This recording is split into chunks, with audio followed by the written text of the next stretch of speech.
Welcome to Akshayam kitchen. இன்றைக்கி 3 partition steamer பற்றி review பார்க்கலாங்க.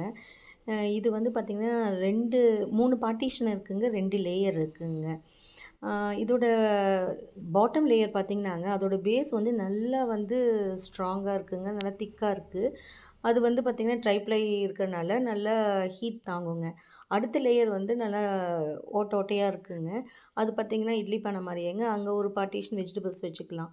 அதுக்கு அடுத்த லேயர் இன்னொன்று இருக்குங்க, அதுவுமே அதே மாதிரியே தாங்க ஓட்டையாக இருக்குங்க. அதுக்கு வந்து பார்த்திங்கன்னா கிளாஸ் லிட்டு கொடுத்துருக்காங்க. இப்போ நான் வந்து பாட்டம் லேயரில் வந்து பார்த்திங்கனாங்க தண்ணி எடுத்துக்கிட்டேன். தண்ணி எடுத்துகிட்டு அதுக்கு அடுத்த லேயரில் வந்து ஒரு 2 வெஜிடபிள் எடுத்துக்கிட்டாங்க. கார்னும் பட்டாணியும் எடுத்துக்கிட்டாங்க. அதுக்கடுத்த லேயரில் வந்து ஒரு 4 வெஜிடபிள், அது கெப்பாசிட்டி என்னவோ அதுக்குண்டான எடுத்துட்டுங்க. அது அந்த கிளாஸ் லிட்டை போட்டு மூடி வச்சிடணுங்க. கிளாஸ் லிட்டை போட்டு மூடி வச்சு நான் ஸ்டவ்வில் வச்சுட்டேங்க.